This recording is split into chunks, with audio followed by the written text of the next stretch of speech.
filled with information. Where do you turn to get straight talk about retirement, investments, and your money? Lock it in to the longest-running financial talk show in Arkansas, and let us help you build the bridge between information and application. Real financial change begins right here, and it starts with you. It's showtime! Woo! It is the final week of October, and you know what that means? It is time for the Halloween edition of the Get Ready for the Future show. Retirement can be scary. We've got some tricks for a healthier retirement straight ahead. This is the Get Ready for the Future show. Hi, everybody, and welcome to another edition of the Get Ready for the Future show. We are glad to have you along. It is the Halloween edition today on this final week of October. My name is Scott Inman. Along with me in the middle chair is Teresa Arago and Janet Walker in her usual chair. Welcome to you both. Good morning. It's the ladies of Gen Wealth here today. That's right. Y'all are going to take over the show. We talked about this before it started. I'm just going to sit back and relax today. You ready? Good luck. It's the ladies' show. Here we go. Okay.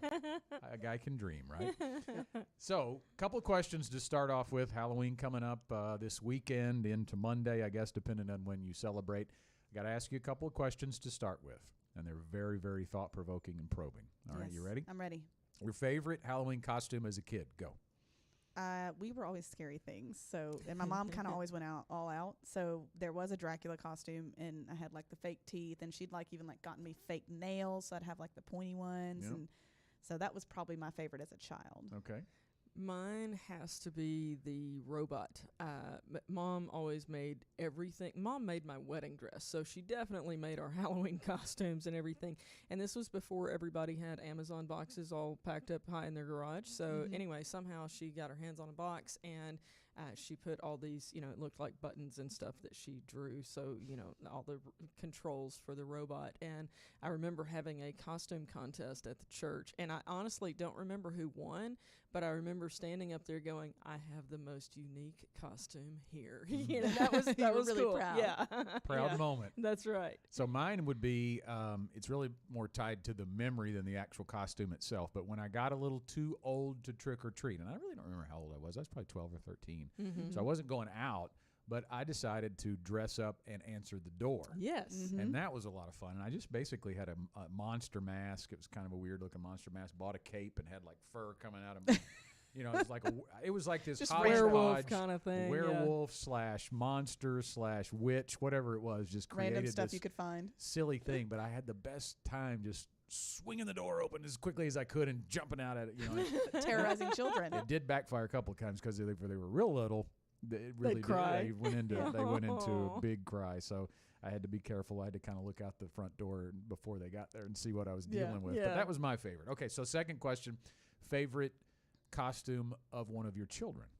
So there was one year we were doing the trunk or treat at our church, and I had little kids. Lucas and Elena were like 2 and 4. So this was when they were little bitty, and I needed a way to contain them. So we had just seen Romeo and Juliet, which is about garden gnomes, but it's a redo of the Romeo and Juliet story with garden gnomes.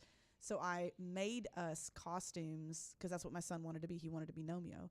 So I made us costumes from those characters, and we were all garden gnomes. And then I had a little fence in my van. That's awesome. So they were inside the fence. But that That's was great. probably my proudest. And then another one would be Lucas. My kids want to be Descendants characters. And if you don't have kids, you have no clue what this is. But there was one character that has this leather jacket that's all spray painted up. And there's no way I could afford to go buy a leather jacket and do that. So I went and bought pleather, made a jacket, and spray painted it up. Nice. And so he liked that one too. So those That's are awesome. my biggest ones. So my kids were 3 and just like 4 months on this one. My mom was still making costumes even for the grandkids at this point. And Stuart, the 3-year-old at the time, was completely into Thomas the Tank Engine. And so we already had engineer clothing. So he had on his engineer overalls and everything. And then my mom took a cardboard box and made like the front of a choo-choo train that, he just wore kind of over his overalls, and he was so stinking proud of That's that thing. awesome. It was amazing, and it had his initials on the side, like the identity of the train was SW and whatever number, And then Bethany, that was a big year for Nemo, Mm-hmm. and she had a little Nemo costume, and so That's adorable. and Mom made that one too. So Great memories. Yeah. My favorite was my youngest son, Nathan. He went through about a 3 or 4 year stretch of Halloween costumes that were just immensely creative, but he would come up with the ideas, of course. Mm-hmm. We didn't give him anything, but we had to obviously produce it. Best one he ever did was he wanted to be, of all things, a mime. You remember that one, Garrett? He wanted to be a mime, and we had to go, how do you, I don't even, you're not buying that one off the shelf, right? No. You got to Right. figure that out. But we got him the white face paint. We got him the little top hat, the striped black and white shirt underneath the jacket and the gloves. Yeah. And he acted it out. He didn't say anything all night. He didn't speak, I so need he to- couldn't That's actually say awesome. Can trick my or treat. teenagers do this costume? I feel like, all I the need to time, encourage that. 24/7. Yeah. Forget Halloween, right? Yeah. Well, Halloween is big business, isn't it? I mean, it's Yeah. it's Oh my, rivaling Christmas now on how much we spend. So today we're going to kind of use that Halloween tie-in to talk about some tricks for a healthy retirement. But the trick may not be exactly what you're thinking. We're going to use the trick as an acronym, okay? So think TRICK. Each one of these items starts with one of those letters. So let's start with the T, and it's taxes. And we've talked about that on the show many times before, but that is something that would, I think, certainly qualify as a trick to a healthy retirement because, quite frankly, it's something that can save you if Yeah. the forward planning is done right as you begin to take income from your retirement assets. It can save you thousands of dollars in retirement. Yes, I think many clients that we talk to have goals of purchasing something large in retirement, but they're not prepared for how that's going to affect them on taxes if they take a large lump sum from pre-tax money, which is Yep. really where the biggest impact comes from. Most employer plans, you're putting in pre-tax money. So when you pull that money out in retirement, it's all taxable to you. So not all of those dollars get to stay in your pocket. So it's important to understand those implications and plan ahead for them. And even in an employer plan, if your contributions are Roth dollars, the match, if there is one, those are going to be in traditional dollars because that gives the business the tax benefit on their side. And so those dollars will still be taxable. So when somebody comes into us and let's say they have, $750,000 in their retirement plan, well, what of that is taxable and what of that is not taxable, because $750,000 of Roth money is very different than $750,000 of traditional money as far as what your income is going to look like each year. Think about it this way. If you were making $50,000 a year and you had no taxes that had to be withheld and the IRS wasn't going to come knocking, I know this is not a real world I'm talking about, but hypothetically dreamy world. speaking, if you could get paid $50,000 a year and not pay taxes on it, wouldn't that be better?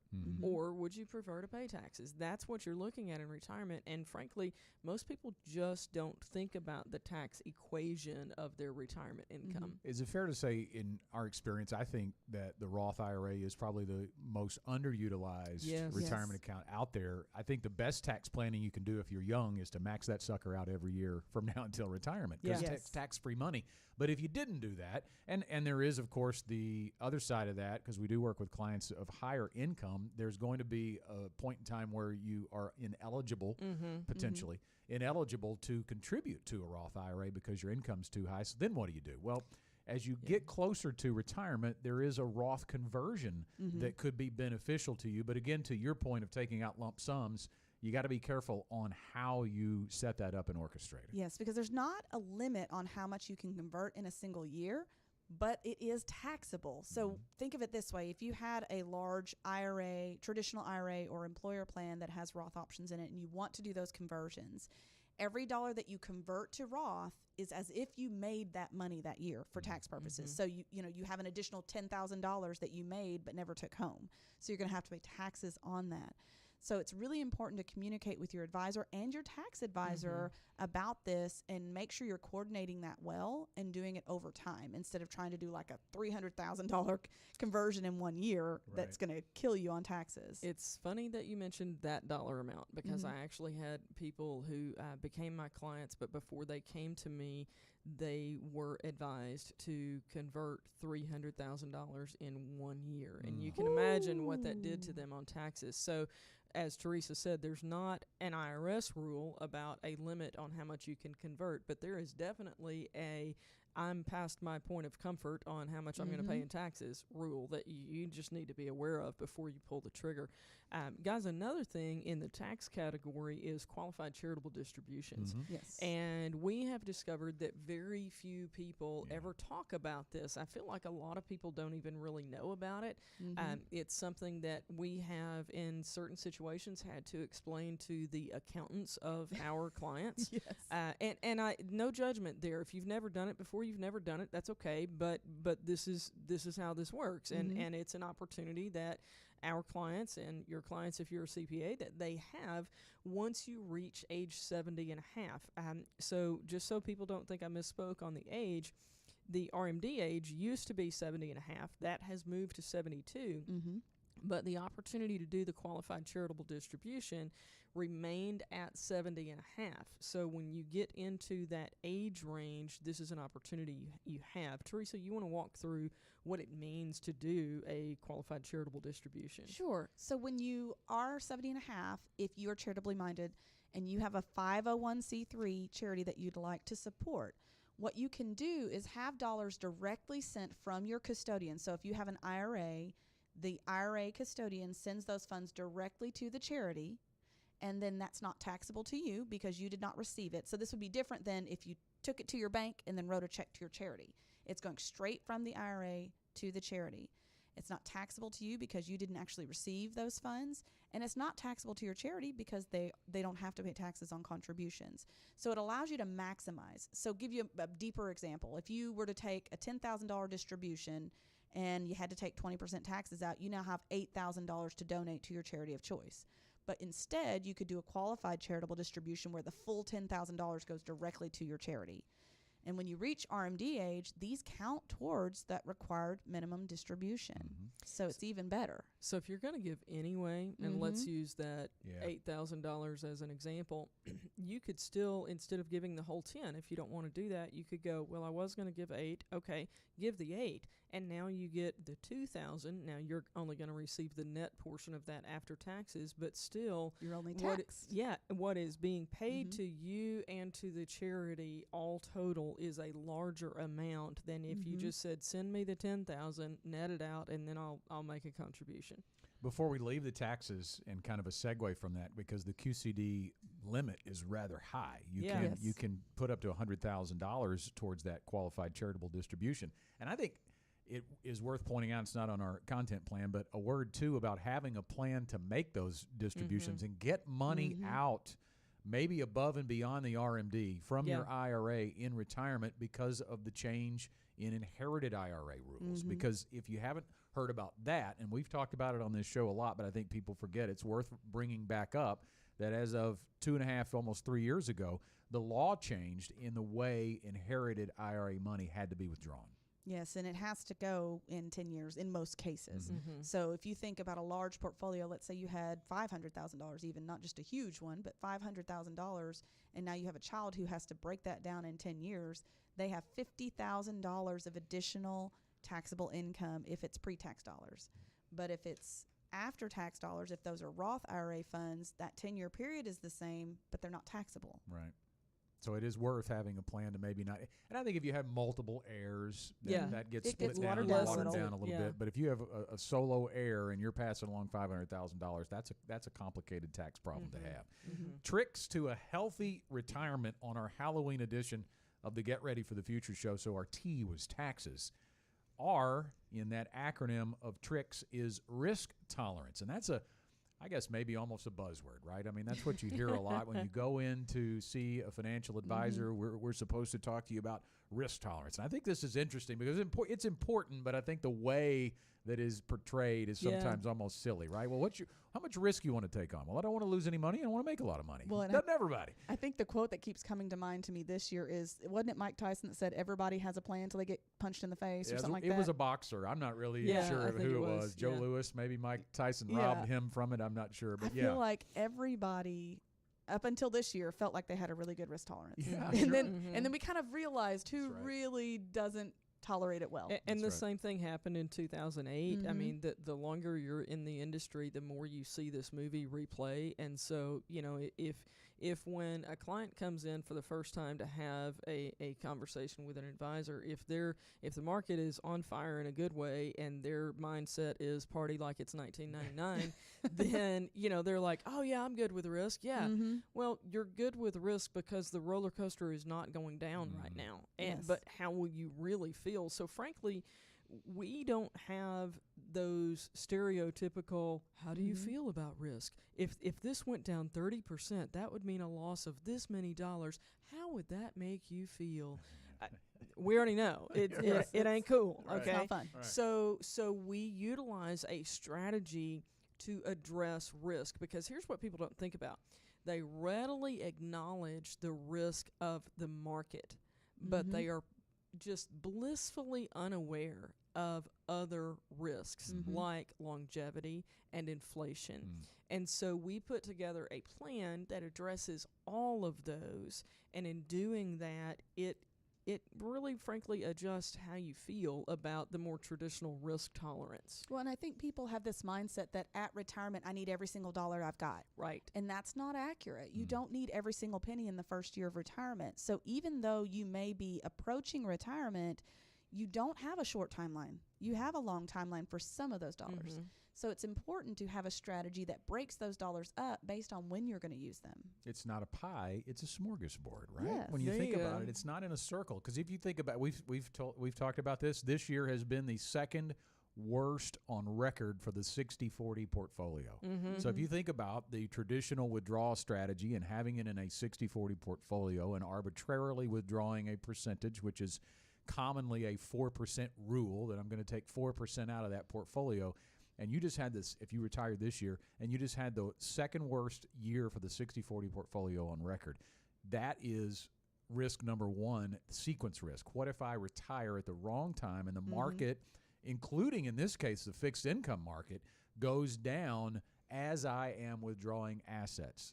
That is reverse dollar cost averaging is what that's called in the industry. And it puts your portfolio at greater risk of being depleted faster when you enter into retirement in a year such as 2022. So to that smorgasbord, what you want to do is control, Teresa, what you sell and when you sell it. Yes, and we use a bucketing strategy. And what we do is, as I mentioned before, we assign time periods to your dollars. So certain dollars, we know you're going to need those sooner. We're not going to be as risky with those dollars because, it's like your grocery money. We don't want that money fluctuating a lot, but we know that we can walk away from some returns on that because it's short term. But if you don't need that money for 10, 15, 20 years, then there's no point in taking all that risk off, because you're going to have to be able to, as Janet mentioned, overcome inflation and longevity concerns. So you can't just hide it all away, because every year you don't have some sort of growth, you're not keeping up with inflation and you're losing buying power. That is the one thing I think people are not really thinking about when they think about the risk of stock loss or risk of market loss. They're not thinking about the risk of loss of buying power. Yeah, and I mean, right now, frankly, they're getting a double hit. When you turn on the news, Yes. you're hearing the bad news about inflation, and you're hearing the bad news about the market. And I think, again, the market is easier to focus on and really wrap your brain around what that means for you. But what do the numbers of inflation really mean for your retirement income, for how much income you're going to need to have on a monthly basis to cover your expenses? And a lot of people just haven't sat down and gone, okay, now what? What does that really mean for me? And what does it in turn mean that I need to be doing with my investments? Continuing with our tricks for a healthy retirement, the I in the acronym TRICK stands for investment mix. So we're kind of going to get a little more granular. We were talking about the risk tolerance and investment strategy overall, but what about what kinds of investments you should have for a healthier retirement? Well, I think it's important to point out that investments are like tools in a toolbox. We use this analogy in a client meeting room often, that if an advisor anywhere has the same types of licenses that we have here at GenWealth, the toolbox is the toolbox, Yeah. right? It's not a matter of what's in the toolbox. There's not a secret investment that we're not telling you about, right? And we're only using it on our portfolio. Exactly. Yeah. We're only, Yeah. yes, we Yeah. get that Yeah. occasionly too, right? What are you doing? Well, I'm The 49. same I'm not thing. 65. Yeah, So that's yeah. different too. But the toolbox is the toolbox, but we don't want to pull out a hammer when you need a screwdriver, and that's the first thing we should set up here. Yeah, my grandfather was an electrician, and he did all kinds. I mean, you name it, this guy did it. He was actually at the company that put the first radio inside of a tractor. So like that kind of like he's Wow. got some weird stuff in his history, you know. Anyway, my point is on tools. He was a firm believer that every tool has a purpose and every job needs its certain set of tools. And if you don't have it, you stop the job that you're doing and you go and buy whatever tool it is to meet that need. Now, what that meant for us is after he passed away, there were things around there that we went, what is this? And nobody could identify it, but he knew.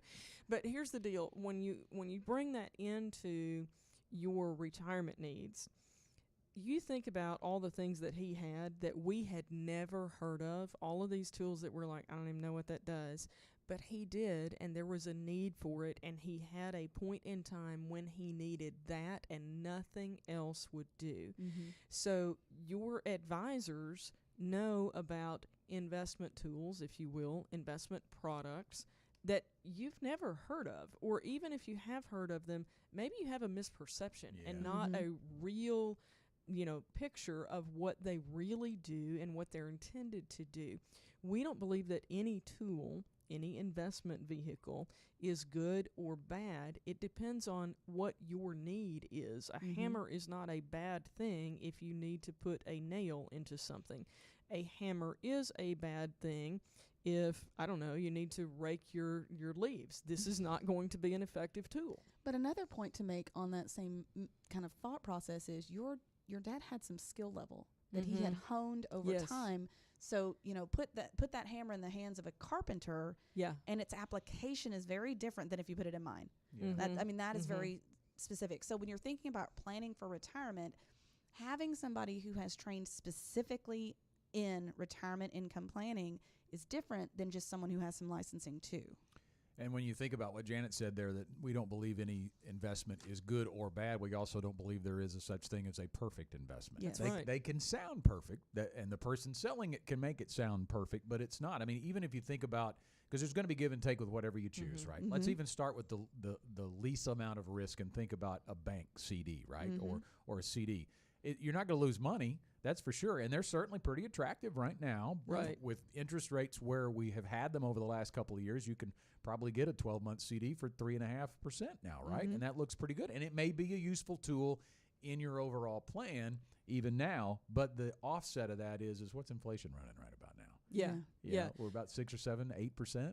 So are you really gaining ground if that's your goal, Yeah. if you're trying to outpace inflation? So if those dollars are your investment dollars, then you're really going backwards, Yep. because we need to be able to grow that money at a faster pace. But if those dollars are your savings, your true savings, not investing, then that's different. And another thing I would point out on the investment mix is if you're talking to somebody and that conversation is not education driven, that's a key difference. There are a lot of people, every industry has its aspects to it. and one of the aspects to part of our industry is just the salesy side of it that some people come across that way.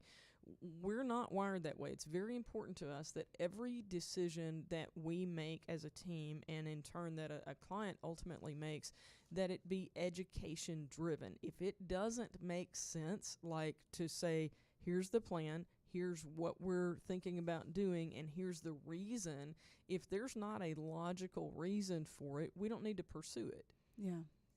Tricks for a healthy retirement. We are using tricks as an acronym, so we just finished the letter I, and that was investment mix. We've got a couple more to do, so we're going to have to move on because we've only got about 9 or 10 minutes left here on the Get Ready for the Future show. So C is costs, and that goes back to the transparency talk that we were kind of just in with the investment mix, right? I mean, you got to have an upfront discussion about the why, and you're doing something from an investment side, the why on a strategy you're building for your retirement plan, and the cost. You should have full disclosure about how your advisor's compensation or commissions and fees work. And we are very transparent at the point of presenting a plan to a client. It is written down, in fact, right there for them to see plainly what it is going to cost them. And I think it's important to weigh that cost against what value are you receiving as well. And I want to be sure that we're clear about the fact that we don't shy away from costs. That's right. Yeah. You cannot Yeah. invest without some cost. That's just the bottom line. But it is important that you understand it. There's not, we don't believe that a particular type of product is better than another because of its cost. That there are a lot of people out there that say low cost, low cost, low cost. But what are you getting for that low cost? Probably not a lot of active management. There's a time and a place for all of it. And we don't set those expenses for a lot of products out there. I feel like people have not been talking with us about the cost conversation as much as they used to. Like, that used to be a big, huge conversation point. Like, it didn't matter who was coming in, that conversation was going to happen. And we really haven't changed what we're doing, but it was just kind of what the hot topic was in the industry. And what we used to talk about when that would come up is when they would say, well, I want the lowest cost you've got, I would just pause and go, hey, let me ask you something. We'll circle back to cost in a minute. What did you come here in today? What vehicle did you drive? And they would, answer me, and I'll answer it with mine. GMC Sierra pickup truck. Okay, so it's got wheels, it's got heat and air, it's got a motor in it, right? And they're looking at me like I'm crazy. So let me ask you this: why didn't you come here on a bicycle? Because it's 95 degrees. Yeah, hello. And as it's so, for the right features, you're willing to pay some cost for that because those features matter to you. So we can talk about investments in terms of what is the cheapest thing if that's really what matters to you. But I really don't think it is. And when in understanding it that way, they're like, okay, now tell me what I need to have for my plan. Right. And it just completely shifted the conversation. Yeah. That's because the focus is value. Yeah, exactly. Value's the big one, because what's the biggest knock? Really the only knock you hear beaten into the ground out there in the spectrum of noise is about annuities. It's their high cost.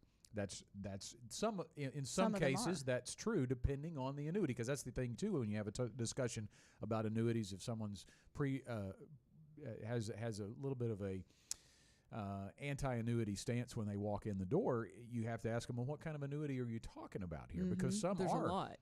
Some have no implicit fees, but the ones that are higher fees come with features that you wouldn't get in an investment account only. So as an example, and let me do the disclaimer, I'm not making any recommendation to anybody, but as an example of an annuity that would have a higher cost than other products, is you look at annuities that have a guaranteed income stream and or a guaranteed death benefit. But let me ask you this. With the market being down how much it is right now, how do you feel about that guaranteed income stream? Because if you had $500,000 in there when you started taking income, you're getting $25,000 a year. If now it's down to $400,000, you know what you're getting? $25,000 a year, and it is guaranteed.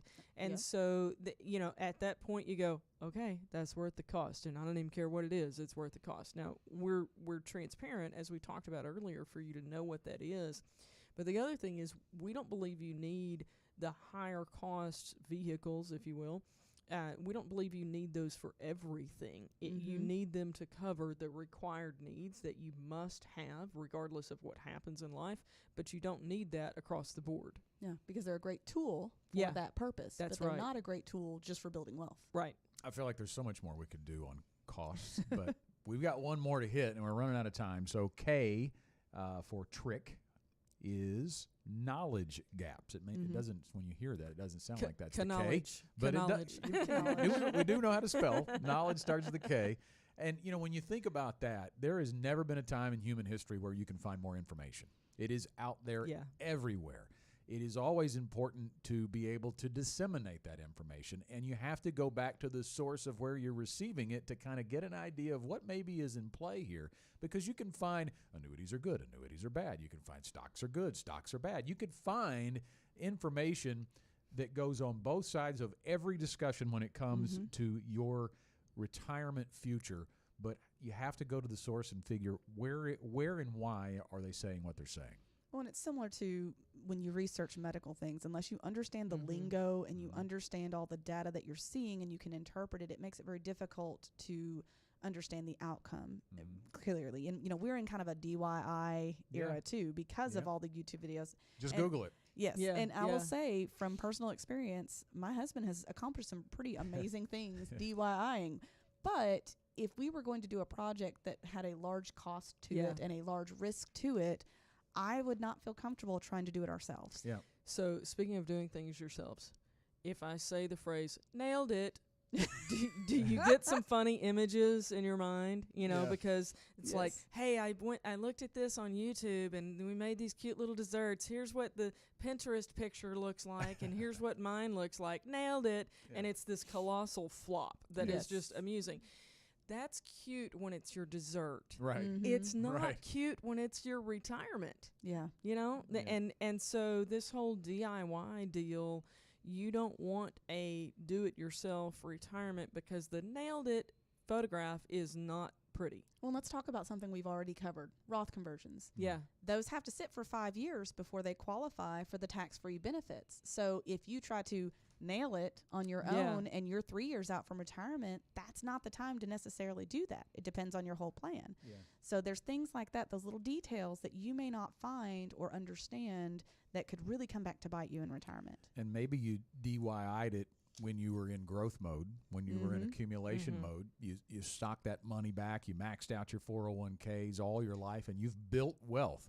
That can make you feel pretty good entering retirement, but I think our experience has been that's exactly when you don't know what you don't know, right? You know that you can accumulate, but I have no idea how to distribute, to take on these risks that we've talked about in retirement and make sure I don't run out of money before I run out of time. That, I think, is the real hinge or that the turning point for a lot of pre-retirees to go out and seek help to fill that knowledge gap. Yeah, because you're right. You can accidentally be successful as an accumulator, because guess what? You're adding money into it every year, and your employer is adding money into it every year. And even though this year you're looking at it going, I don't know that I could accidentally be successful over a career, you could accidentally be successful at that. But I will tell you that distributions change the game. If you play basketball using football rules, you're going to have a problem. It does not work the same way, and distribution does not work the same way as accumulation. So it is so critical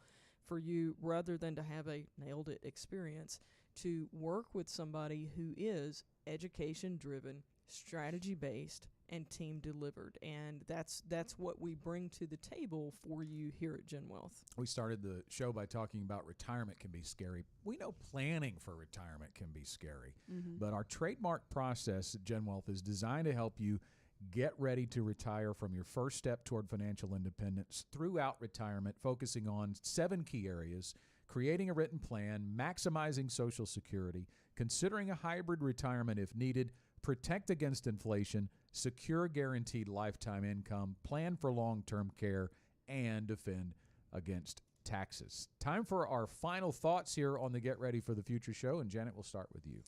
I would say that your future is worth the investment.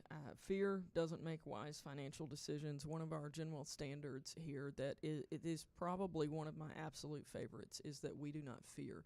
And I would encourage you to follow that same creed as an investor. Fear does not make wise financial decisions, so don't let it put your future at risk.